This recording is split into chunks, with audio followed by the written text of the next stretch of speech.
prescribed, and the drug, they found no prescriptions in the home belonging to him. So it is very suspicious indeed that she would be having this connection and getting these drugs from this acquaintance, and they would find no prescription drugs for him in the home when they did execute that search warrant. Yes, and in terms of this being a pattern, it absolutely is. We've seen two other recent cases. One dentist in Colorado who was poisoning his wife's protein shakes with cyanide and arsenic, and another California doctor, a dermatologist who was actually putting Drano in her husband's drink and was caught on camera doing so. So it does seem to be a bit of a pattern here in recent weeks of spouses who are charged with murder by poison. Katie Beck, thank you very much. We appreciate it. Katie Beck, who's been following that story very closely. Actually, I have the exact amount of my medication in my body that I'm supposed to. On Twitter announced he will bring his new version of his show to that platform. He is reportedly foregoing at least $25 million Fox Corporation owed to him when he broke, or they broke, his non-compete clause. He was fired from Fox News last month. Number two, California Senator Dianne Feinstein says she is going to head back to the Senate after nearly 3-month-long absence due to health problems. She's expected to cast her first vote tomorrow. In recent weeks, Feinstein has faced pressure from some to either come back or resign. She's already announced that she will retire when her term ends in 2025. Number three, thefts of Hyundai and Kia cars keep happening despite new software designed to fix a security glitch. That according to data gathered by the Associated Press. Say the rollout of the new software has been too slow. There's been a bunch of thefts since late 2021. Ever since viral videos showed how to start and steal a car using very few tools. Number four, the FDA Advisory Committee meeting starts tomorrow to review the country's first ever request for an over-the-counter birth control pill. The meeting actually started today, so tomorrow will be another day of hearing. Right now, all birth control pills require a prescription. The advisory board expected to make a recommendation tomorrow. Then the FDA has to make a decision based on that recommendation, and we expect that to come sometime this summer.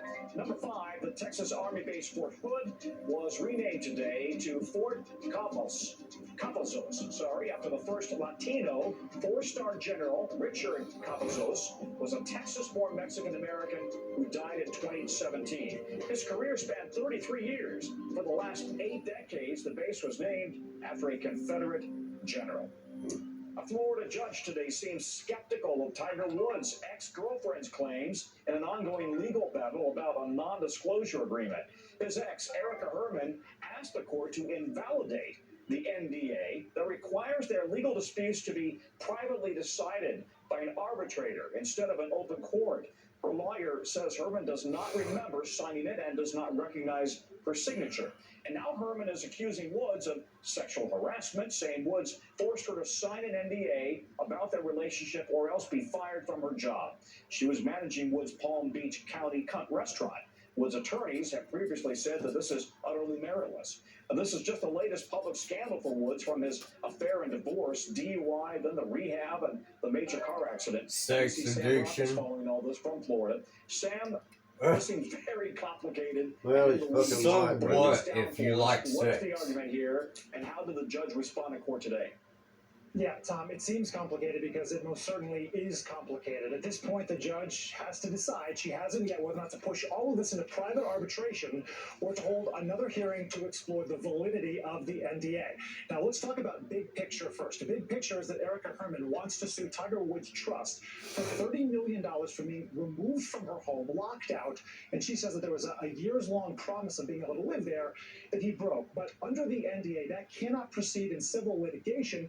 It would have to go to private arbitration, so she wants to prove it's invalid for a couple of reasons. One, Herman says that the signature may not be hers, that she doesn't recognize it. She didn't say it's not hers, just that she didn't recognize it. Woods actually issued a declaration saying that we dated for years. I've seen that signature. The dates, the signature itself are all authentic. The second part of her argument is that she had a relationship with Tiger Woods starting in 2015, 2016. As you said, when she was managing his restaurant. Then in 2017, he asks her to sign the NDA. She's saying that the mere fact that she is tethered by employment to him and now being asked to sign an NDA means she could lose her job, and that very relationship constitutes sexual harassment. This is an important distinction to make. She is not, at least to our knowledge, You are breaking the law just being in my house. Without warrants, you are spying in my house. Can I have the next 20 minutes without that Tiger shit? Woods just can't seem to keep out of the headlines. So how does this impact his image, making his private relationship something maybe open to the public? Right. If the idea was to keep his back and forth with Erica Herman under wraps, I mean, obviously, the cat's already kind of out of the bag on that one. But in terms of his public perception, Tom, I do think it's important to note this lack of a specific allegation of sexual violence, because for all the things that he's endured, and you look at kind of two tracks of the perception of Tiger, the people who can appreciate what he's done on the course, the 15 majors, the winning a major with a broken leg, this transcendent talent, and then the other side of the equation, which is the people who look at him as an adulterer and as someone who's made some really poor decisions and struggled with substance abuse. You could argue that if there was sexual violence of some sort that was introduced into that public discourse, it could change perception. But absent that, it's not clear that either one of those tracks would really change based on what's going on here with this situation. All right. You have no right to even listen to this situation. Sam Brock reporting from Miami. Thank you very much. All right, new details tonight about some deadly Israeli airstrikes in Gaza. We've got a report from Tel Aviv next. You do not have legal right to be spying in my house. Period. Yeah, I'm good. Core Hydration Plus Immunity, with lemon extract and nutrients to help support your healthy immune system. You ever bought Reese's while eating Reese's? That is some boss behavior. Why did we stuff Reese's Take 5 with 5 flavors? Because you can't handle 6! Oh! It was me the whole time!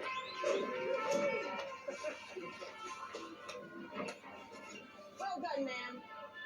What did I do exactly? With Snapshot from Progressive, you get a personalized discount for doing exactly what you're already doing, being a safe driver. Congratulations. This is a bowling trophy. Yeah, it's the biggest one they had. Okay, thanks. Have a good one.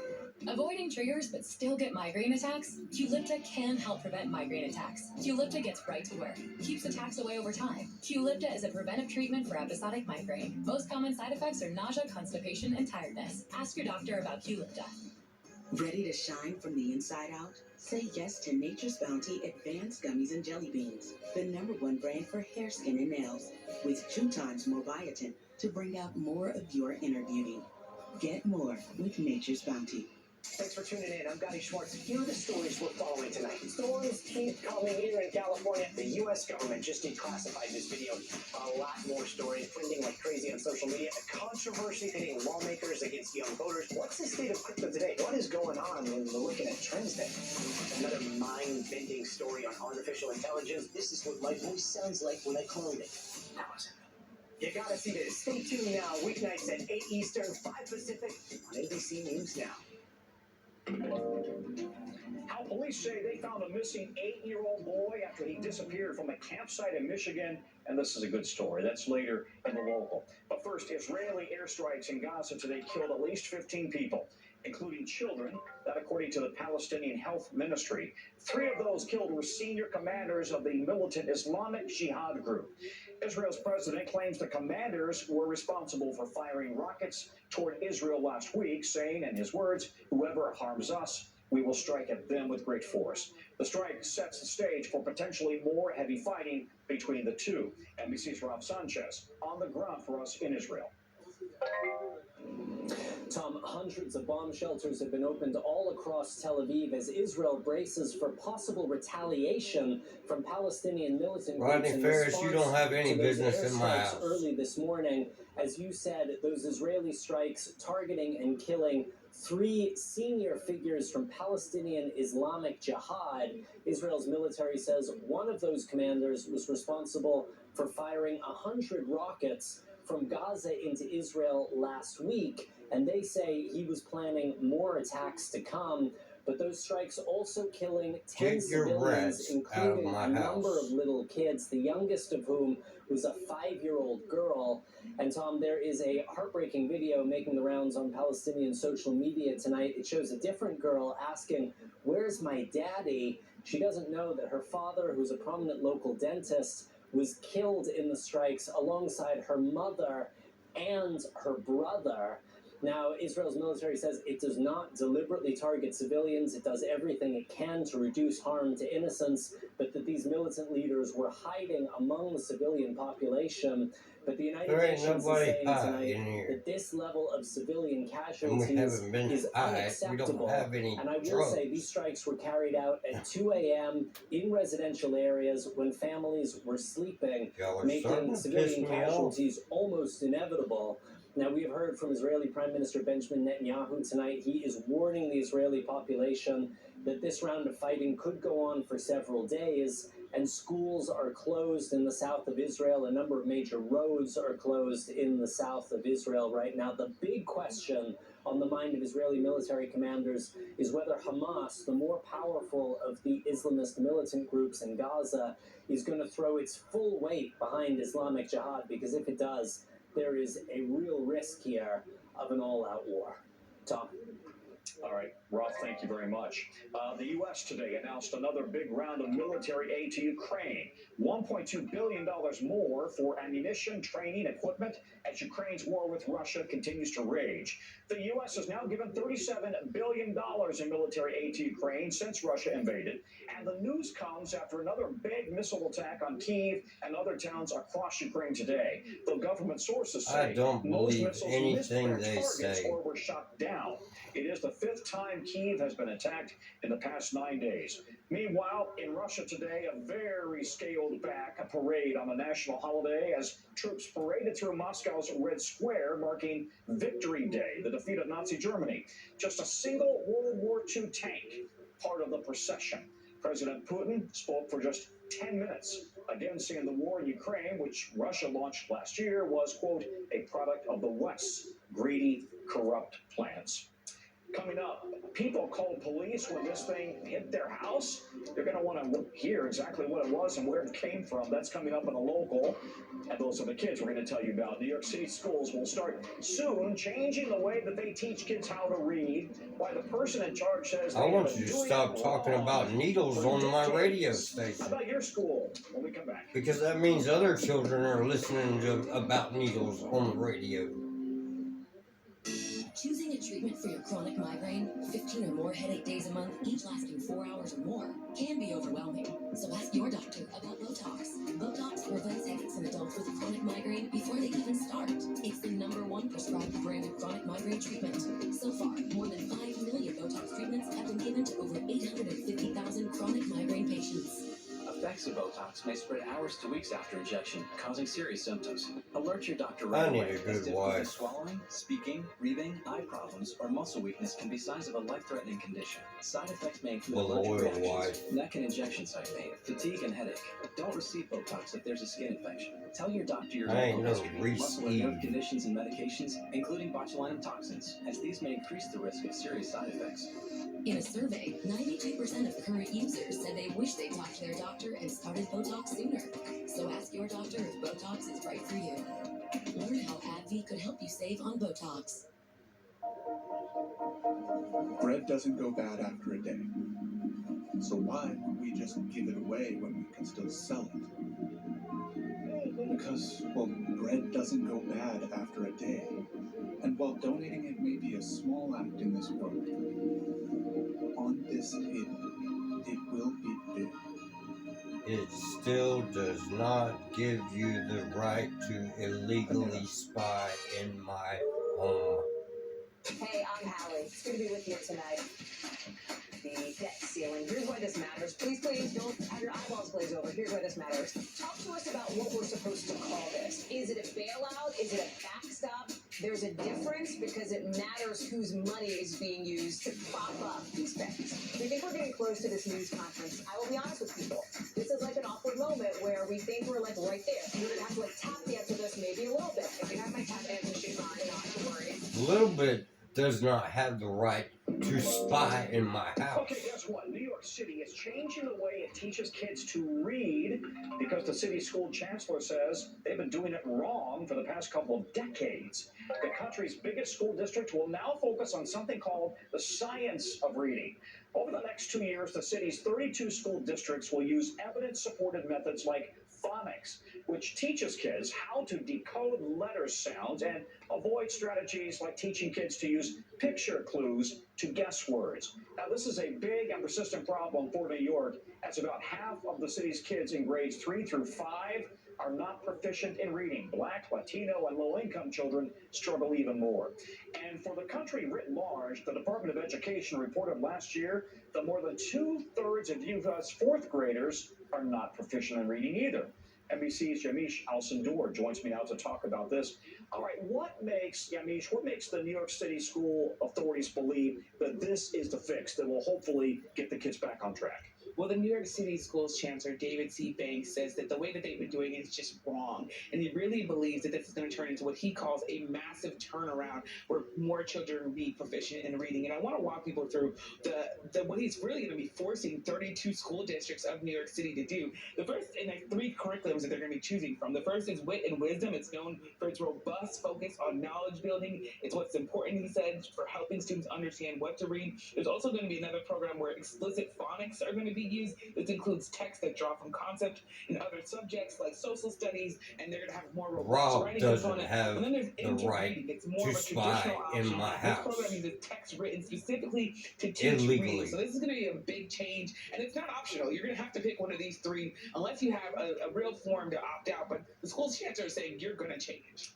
By the way, ain't nobody going to tell me what I'm going to do. For a long time. This has been a problem for a long time. If you look at the numbers here, students in New York City have been struggling to read for a while. We should put up some numbers. Do not tell According to me Departments of what Education I in New York City am and New York going to State, do. in 2019, 53.3% of New York City third graders were proficient in language arts, which includes reading. Of course, in 2022, that proficiency had fallen to 49.2%. We should remind people, this is, of course, reading is a critical skill, but it's also tied to whether or not you end up incarcerated, whether or not you drop out of high school, whether or not you end up in poverty. And there are multiple, we should say, New York City chancellors have tried to tackle this problem. So it's really interesting to see this new method be rolled out and this new plan be rolled out. There's some skepticism among teachers, but the chancellor does have the backing of the New York City Teachers Union, even though the principals union, and I should say principals have historically been the ones that had the sort of authority to decide how the reading programs were going to be. The principals union is really backing against this. But New York's not unique in this, right? I mean, other schools are also going to this different science approach to learning and to reading. That's right. And in Baltimore, you've seen, and I should say Baltimore has about 60% low-income children in their program. They've seen modest gains by using Wit and Wisdom. That's that first program that we pointed out. So there is some changes that are happening around the nation, but a lot of people have tried, and they're still trying to get it right. Yeah, a constant struggle. Thank you, Yamiche. Appreciate it.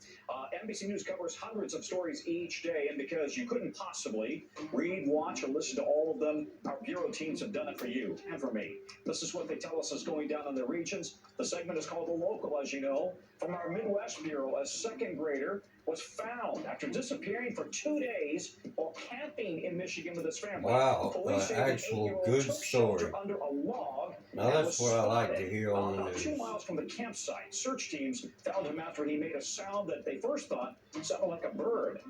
Out of our Northeast Bureau, take a look at this. There's an investigation into a possible meteorite after this thing crashed through a New Jersey home. Talk about coming out of thin air. Police say a metallic oblong object about 4 by 6 inches went through the roof and ceiling of the house, then hit the floor. People were inside. Thankfully, nobody hurt. Police say it might be connected to a recent meteor shower. And also from our Northeast Bureau, it's a big day for dogs. Tonight, the Westminster Dog Show will pick its coveted Best in Show winner.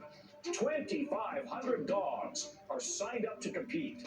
The last few days, they've taken over the stadium that also hosts the U.S. Open and have been showing what they've got. They're working it, baby. In the final round, 7 will compete to see who is Yeah, you know where we're going with this. Who's the top dog? Still to come, new guidelines for teens' time online includes social media literacy training, what psychologists are recommending next.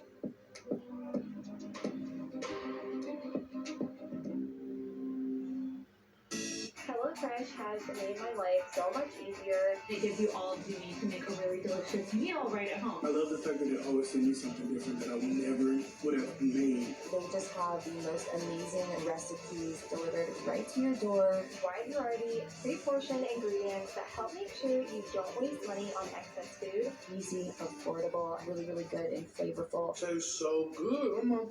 Go to HelloFresh.com/Peacock16 for 16 free meals and free shipping. When I was diagnosed with HIV, I didn't know who I would be.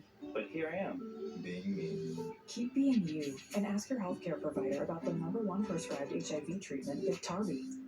Well, I don't have HIV or AIDS, so I don't need to even see that. Small pill, Biktarvy fights HIV to help you get to undetectable and stay there, whether you're just starting or replacing your current treatment. Well, when you don't have it, I guess it would be undetectable. Prescribed and getting to and staying undetectable prevents transmitting HIV through sex. Serious side effects can occur, including kidney problems and kidney failure. Rare, life-threatening side effects include a buildup of lactic acid and liver problems. Do not take Biktarvy if you take dofetilide or rifampin. Tell your healthcare provider about all the medicines and supplements you take if you are pregnant or breastfeeding, or if you have kidney or liver problems, including hepatitis. If you have hepatitis B, do not stop taking Biktarvy without talking to your healthcare provider. Common side effects are diarrhea, nausea, and headache. I need a wife. Where life takes you, Biktarvy can go with you. Talk to your healthcare provider today. Get stronger, fuller, thicker-looking hair with up to 97% less breakage with Nexus Unbreakable Care.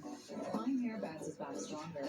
The Protein Fusion Blend strengthens from the inside, while thickening bonds create fullness that lasts. Nexus. See the science. What do people need most right now? Did the state and/or law enforcement drop the ball?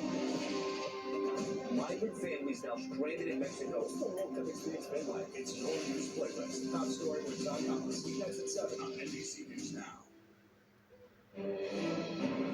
All right, we're back, and we have breaking news. Two sources familiar with the matter tell NBC News that Congressman George Santos has been charged by the Justice Department. What exactly these charges were related to, we simply don't have that yet. It's not clear. They've offered no further details, and no documents have yet been made public. It could be connected to the many lies the Republican lawmaker has told, especially about how much money he had during his campaign last year. We're keeping a close eye on this, and we will have more on it in our next hour. There are I'm not a moron. today for teens using social media. You do not have the right to even be spying in my house without warrants, so they are now and you do not have social permission. media training, and they've released a list of really 10 recommendations or best practices. They include things like adult monitoring for kids ages 10 to 14 using social platforms, routine screenings for signs of problematic use if it gets in the way of school or sleep, and limiting the use of social media for comparison, especially for appearance-related content. These guidelines come at a time when teens are facing high rates of depression, anxiety, loneliness. A recent CDC report says 3 in 5 teenage girls, 3 in 5, feel persistently sad or hopeless. Dr. Natalie Azar joins us now. Doctor, we've been having this conversation about teens, social media, and anxiety for a long time. Is this now tangible evidence of that correlation? Yeah, I think so, Tom. I think what makes this report kind of unique is that we have been hearing there's been a study here and a study there, and I think most of us, even as parents, had the assumption or the presumption that too much social media use would be bad for our children. But what the American Psychology Association convened a group of experts and did essentially a meta-analysis, or really took all of these studies in aggregate and said, yes, there is definite evidence that social media is not inherently negative, but used in a detrimental way, and ways that you pointed out in the lead could certainly harm the mental health of our adolescents. Any of us who have or have had teens knows this is a struggle. But there's criticism about this report that it may put the burden on the parents, right? Where does a parent find social media training for their child? I know, it does feel like, oh my God, it's just another thing that I have to do, right? You sign up your kids for swim lessons and this lesson and that lesson, and now we need media training, social media training. Well, you know, it does exist, actually, and the APA website, apa.org, does have wonderful resources for parents. You can do this, you can outsource this, of course, but I think that most parents who are listening to this are going to imagine that they're going to have to play an active role in this themselves. And it starts by modeling good behavior ourselves, right? I think, Tom, you're probably guilty, as I am, right, of scrolling through social media. It's something that we all do to relax once in a while. But I think that parents and educators and any adult in a child or adolescent's life will have a role in this to sort of not only model good behavior, but really understand the content of what your kids are. What the hell are you trying to say? Helping them understand, explore it, and digest it all. You know, we had a rule when they were teens. We have dinner as a family, and we put the phones away. What about tech companies? Yeah, what role do they have? They have a huge tech role in company this, right? doesn't and care. it's really about their algorithms. Is a 15-year-old or a 12-year-old or an 18-year-old or an adult, are they supposed to have the same kind of algorithms in terms of something that they like? What does their feed look like? And that is something that unfortunately is out of our control as a parent. That makes us feel really unhappy, right? Because we like to think that we have control over those things. So we'll see whether or not this report moves the needle at all in terms of regulation. See, I don't want to hear about needles on the news. Companies, of course, are not. If you're saying that on my TV, you're teaching other kids about needles. Content, that's not what kids need to be hearing. Listen to, and so I think they need to be part of the solution as well. You know, I just had dinner with a friend of mine who's a teen psychologist, and he said it is so toxic, and it so undermines their health and their self-image and everything else. I think it's a high priority, and we all need to get behind it. Natalie, thank you. Dr. Natalie Azar, who's always on top of it. Thank you very much. All right, we'll be right back as we start the new hour.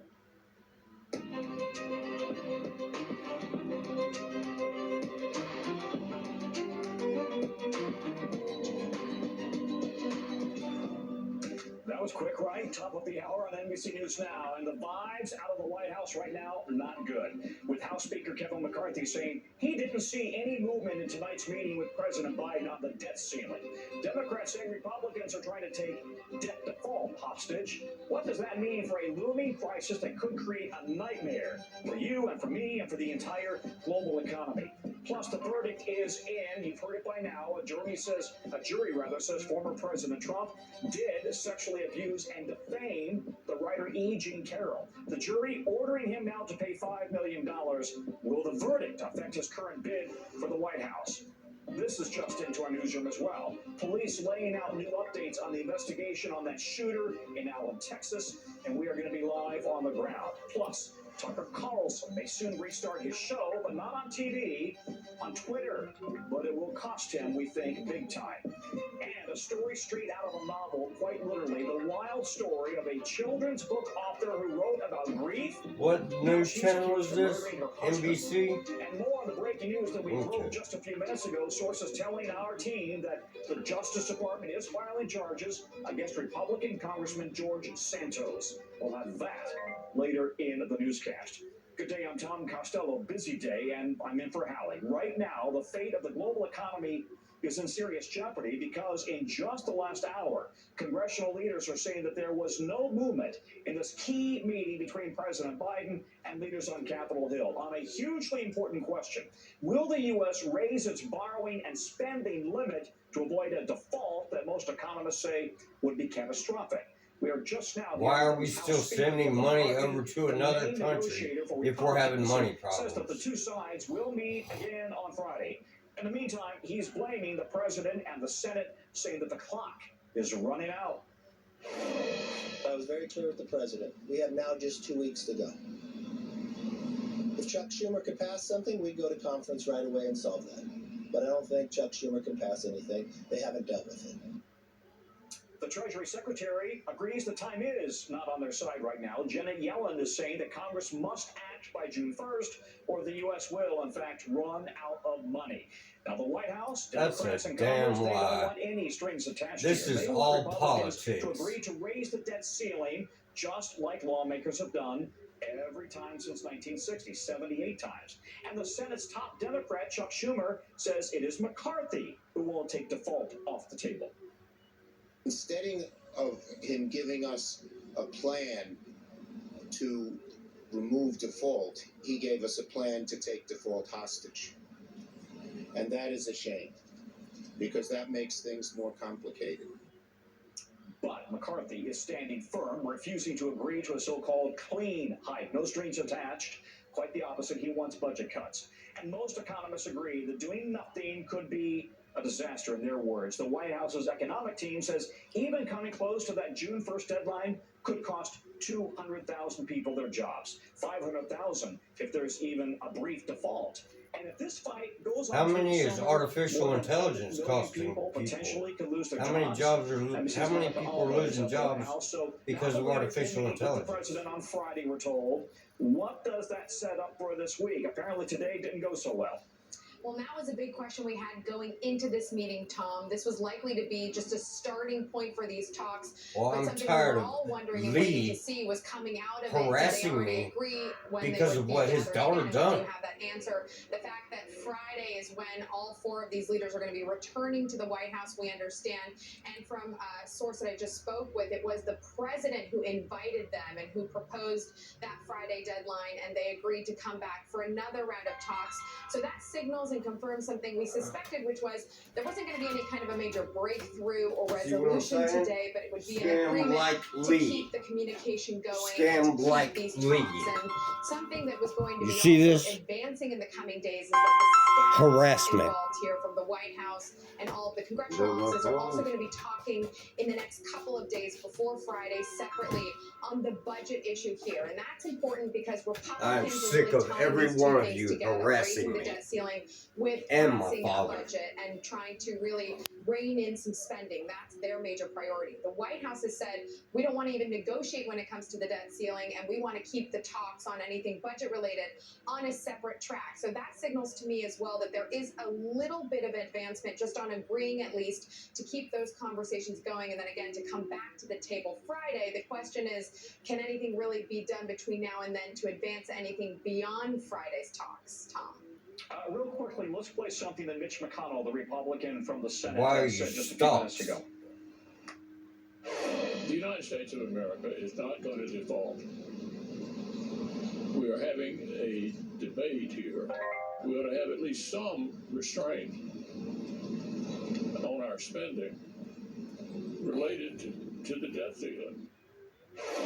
Well, that sounds a little bit more like at least a mood of compromise, like it's possible. Does the White House share his confidence? I think that the White House would say that their number one priority here is the same as what right there you saw Senator McConnell say, which is that they don't want the U.S. to default. So they are going to be consistent, I think, in their strategy here of saying this is on Congress to decide and to act. So does the brinkmanship continue here for some more days? I think that's exactly what we're going to see. But the bigger also question mark and backdrop to all of this, Tom, you are illegally spying next week. So he's going to be a little bit removed house from the conversation. So of course the White House says he can be president from anywhere in the world. Tom. All right, Monica, thank you very much. Monica Alba at the White House. A jury deciding today unanimously, by the way, to hold former President Trump liable for battery and defamation against magazine writer E. Jean Carroll, ordered to pay $5 million in damages. The jury did not find him liable for rape. They did find him liable for sexual abuse. And on defamation, the jury found Mr. Trump did defame Carroll when he said her claims were, quote, a hoax and a con job. The jury also found that his statement was false and he acted out of malice. We have Carroll and her attorney. Well, it looks like they said yes to everything I just said. A statement writing that this decision is a victory, not just for her, but every woman who suffered because she was not believed. The former president's lawyer says their team plans to appeal. I don't care what you believe. If you don't like the truth, Then get away from me. You're illegally spying in here anyways. Well, the former president on Truth Social is reacting by saying that this verdict was, in his words, a disgrace and part of the greatest witch hunt of all time. He says NBC's Garrett Hake is on the Hill, and we've got our legal analyst, Danny Savalos, standing by as well. Let's start with Garrett. This is just, as I understand it, kind of a pause because certainly there will be an appeal, right? What's the implication politically? Well, that's going to remain to be seen, Tom, and I can tell you if what I'm hearing from elected Republicans so far is any indication, there may not be much of an implication politically. A lot of Republican senators, including one who ran against Donald Trump 7 years ago, Marco Rubio, are coming out and defending him, basically. Senator Rubio called this decision by the jury a joke. Now, the Trump campaign's argued this is all part of the same witch hunt, in their terminology, that has been out to get at Donald Trump since he was in the Oval Office, kind of a web of sounds like the same thing, don't it? Investigations against him that they see as politically motivated. Now, E. Jean Carroll, that's what I just said. Settlement may not feel that way, but if Republicans, even those who indicated that they'd like to see someone other than Donald Trump be the party's more proof in 2024 right there are defending him even that in the hours people after are his illegally conviction spying in my it house. suggests there may be more of a ripple And splash from I would this, like some privacy in our Hey, house. Gary, let's take a look at some of the other cases that he is involved in, right? Because this is just one of several, and so there's a lot on his plate and his attorney's plates right now. Yeah, that's right. And he's got quite the team of attorneys kind of spanning the country working on these various cases.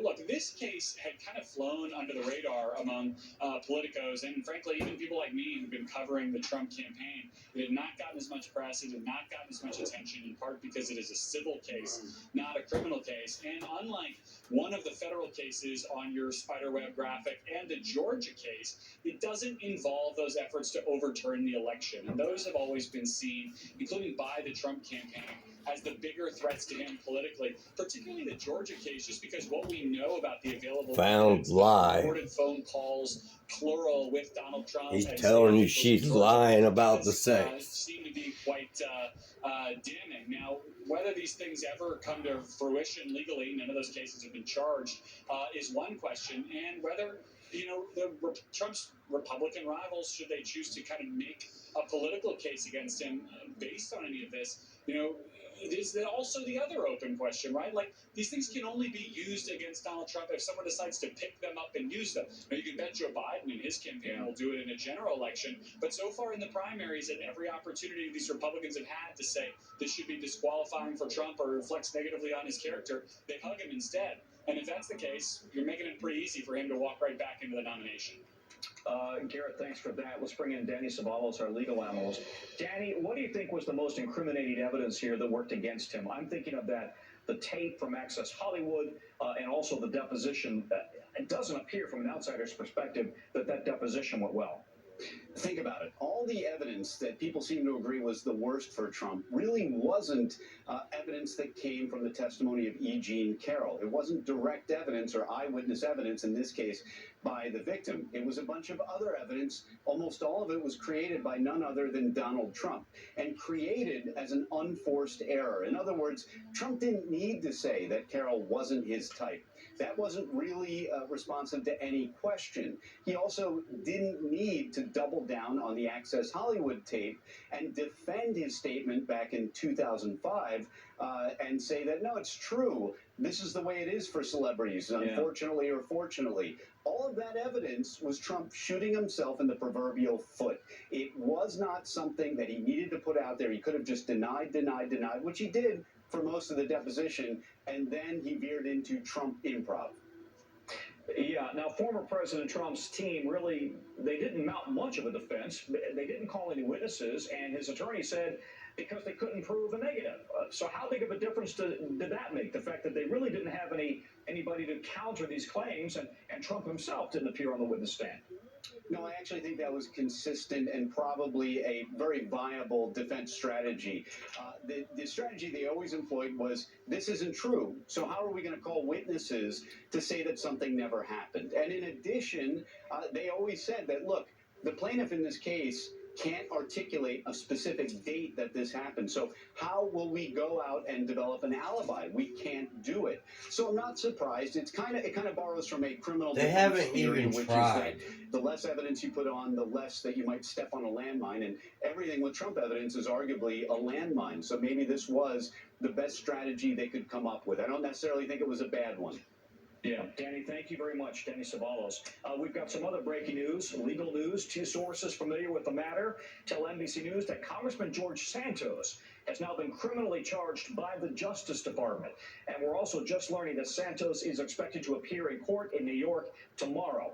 What exactly the charges are related to, not clear yet. No documents have been made public. It could be connected to, as we've said in the last hour, the many lies that the Republican lawmaker has told, especially about how much money he had and how much he raised during the campaign last year. Let's get right to NBC's Justice correspondent Ken Delaney. Ken, what are you picking up? Anything? Well, Tom, I think you've just told viewers the sum total of what we know. So we don't have any details about what these charges are. We just learned in the last few minutes that from two sources familiar with the matter that the Justice Department has filed criminal charges against embattled Congressman George Santos. Remember, he was first elected last year, a Republican from New York. Immediately came under scrutiny for lies in his resume and a host of other issues. There's potential campaign finance irregularities here. There was even a fundraiser about a sick dog. There's been widespread reports that the FBI, So it's all politics. the Public Integrity Section of the Justice Department in Washington, has been investigating various aspects of Mr. Santos' activities, and now we're told he's been charged. Those documents have not been made public, but my colleague Jonathan Dietz has learned that he will be turning himself in and appearing in a New York courthouse, federal courthouse, tomorrow, Tom. Federal charges, we expect, of course, if it's a Justice Department investigation. Ken, thank you very much, and we'll be following this closely. In the last couple of hours, we've heard from police in Texas who say that they're still searching for an official motive, any reason at all. Why would that neo-Nazi shooter who killed 8 people in a mall just north of Dallas launch that attack? Right now, they believe he targeted the location, not any specific group or individuals. He was very random in the people he killed. It didn't matter the age, same race or sex. He just shot people, and which is horrific in itself. Here's what we're also learning. The alleged I've never had shot 8 anyone. weapons on him or with him, 3 on his person, 5 in the vehicle, all obtained legally, we're told. The whole event took just 3 What to you 4 mean to minutes say before is your daughter screwed up who was nearby and on you're an trying to unrelated cover call, it up. shot and killed him. Trying to Also make me trying look into bad. the suspect's computer. We're also learning about That's a young what you couple mean to killed in say. this attack, along with their 3-year-old son and their 6-year-old son survived. He is now without parents or a brother. NBC's Priscilla Thompson is in Allen, Texas. Every time I read that, it just gets you choked up. What are police now saying about this next phase of the investigation? Yeah, Tom, investigators say that their focus is now turning to digital forensics. The FBI confirming that they have obtained the shooter's cell phone and also a laptop, and they are going to be working to get into those devices and really comb them for any potential evidence, especially as we await an answer on a possible motive. We know that already they have been scouring all of the social media posts made by this shooter, hundreds of them espousing these white nationalist, white supremacist, neo-Nazi views, and there are also dozens I'm of not posts racist about at this all. shopping center. There are posts of pictures of the mall, maps showing entrances and exits, and even a post showing the busiest time to visit the mall just after 3 p.m. on Saturday, which is exactly when this crime took place. And as for this crime scene, investigators say that they have concluded their investigation here on the ground, and they are now turning this shopping center back over to the owners, Simon Malls. We have reached out to them to see if they plan to be reopened and when, but they have not responded to our request for those answers. Tom? I mean, so many people affected by this. I think you've said hundreds or even 1,000 people affected, and those people are going through PTSD as well. And then you've got also people who try to stop the shooting, right, including the officer who actually killed the suspect. Right, that officer who is being hailed a hero, who happened to be here when that shooting gunfire erupted and ran towards the danger. And we are now hearing from him for the first time. He says that he's doing well, but also requesting privacy. He released a statement through an attorney, and I want to read that statement. It says, oriented towards high-power rifle fire as everyone else ran away. He's a brave servant with a gentle heart and embodies the best the law enforcement profession has to offer. He's doing well and would appreciate privacy as he continues to process this life-altering tragedy. And he is not the only person today who is being hailed a hero. Investigators earlier today also had something to say about one of those victims, Christian LaCour, who was a security guard here at the Outlet Mall. And I want to play some of what investigators said about him. We also must acknowledge the bravery of Allied security guard Christian LaCour, who evacuated one individual to safety and was shot while courageously remaining to help others. And as for the other people who were witnesses, who are survivors, police said more than I just want Lee to stop harassing me. So there were probably I more didn't than do 1,000 anything wrong. people who are now living with this trauma, and we've seen many of them coming back here to this memorial site in tears. There were half a dozen employees of different stores that came and they gathered and they prayed together, and they just were inconsolable. And one of them shouted out, "Thank you, Jesus," because it could have been us. And they are living with that survivor's guilt and that trauma, knowing that they could have been among the 8 as they work to figure out how to move forward and whether they'll return to these jobs and to this mall ever again. Tom? Priscilla Thompson, thank you very much. Great reporting, thank you.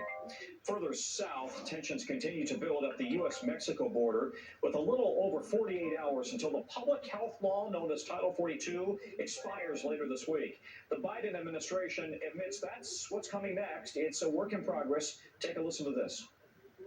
We want enforcement, deterrence, and diplomacy. That's how we're moving forward. The president would like to do more. He's using the tools in front of him, but Congress refuses to act. Instead, many Republican officials want to make a political case out of this. They're not looking to meet us at the table. The concern about the growing humanitarian crisis at the border also came up today in a call between President Biden and the Mexican President Obrador as local leaders call on the Biden administration to send more resources to help states deal with the further surge of immigrants expected. Just a reminder here, Title 42 is a public health law that the Trump administration put into place back in 2020 when the pandemic started to turn migrants away at the border and prevent the spread of COVID. NBC's Gabe Gutierrez has been watching this all play out in real time for quite some time. He's on the border in Brownsville. Gabe, can you just explain, and I mentioned in the last hour, my first TV job was in El Paso. I've seen the border, how it's supposed to work normally. Can you describe the situation when we've got thousands of people coming across? Are they coming through the checkpoints? Are they coming over the fence? Are there just too many for Border Patrol to stop them all? Physically, how does it happen? Tom, all of the above. And you mentioned El Paso. Well, El Paso right now is facing some very difficult conditions. It is under a state of emergency. So is the city where I am, Brownsville. But in El Paso, you have many migrants now sleeping on the streets. A lot seem to be coming through that area in particular, through Juarez and into El Paso. And today, there was a lot of confusion there because yesterday, Today has been a beautiful put out a day. press release, Tom, saying that there will be a targeted enforcement there in El Paso, potentially expelling some migrants that were either found to have criminal records. It was unclear what it meant. Some of the migrants there worried that they would be deported, and that is what one woman from Venezuela told us in El Paso. Take a listen to what she had to say today. Luego me da miedo que después de que todo el sacrificio que hice junto a mis 3 niños me vayan a regresar. Nosotros sí vinimos a trabajar. Soy madre soltera de 3 niños y necesito el empleo que sea o lo que sea. Lo que no sé lo aprendo. Porque yo vine para acá para triunfar. So, Tom, that announcement from DHS broke some confusion there among the migrants, but also some puzzlement among Border Patrol officials. The Border Patrol Union slammed the Biden administration for making that announcement ahead of time, that it will be cracking down, essentially saying that is, letting the migrants know what will happen. It allows, those who might be here wanting to do things illegally, to flee, to get away from authorities. So the Border Patrol is not happy. Now, I can tell you here in Brownsville, You mean the authorities that aren't doing their job? Safety is right behind me. Texas Governor Greg Abbott has sent a specialized task force to the border filled with National Guard members, saying that the federal government just hasn't done enough. And this is one of several attempts that the governor, at least in Texas, has made to send more resources to the border. Very controversial, of course. There are his critics who say he's making this into a political issue, Tom. Hey, can I just take advantage of the fact that you're there, Gabe?